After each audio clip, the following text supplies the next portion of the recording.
কুসুমপুর নামের একটি ছোট্ট গ্রামে রহিম নামে এক দরিদ্র ছেলে বাস করত। তার পরিবারে তার বৃদ্ধ বাবা মা তার সাথে থাকতেন। রহিমের পরিবার খুবই দরিদ্র ছিল।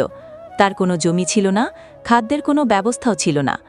রহিম সারাদিন শ্রমিকের কাজ করত এবং যা আয় করত তা দিয়ে সে তার পুরো পরিবারকে খাওয়াত। এটা দেখে রহিমের বাবা মা খুব দুঃখিত হয়ে উঠত। আমাদের নিজস্ব বাড়ি নেই, জমিও নেই। আমাদের ছেলে সারাদিন অন্যের জমিতে শ্রমিকের কাজ করে এবং বিনিময়ে খুব কম টাকা পায়। আমরা দুজনেই আমাদের ছেলের উপর বোঝা হয়ে উঠছি। চিন্তা করো না আয়েশা, আমাদের ছেলে খুব পরিশ্রমী। আল্লাহ সবকিছু দেখছেন।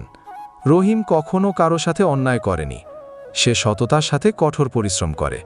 ছোটবেলা থেকেই সে অনেক কষ্টের মুখোমুখি হয়েছে, কিন্তু কখনো হাল ছাড়েনি।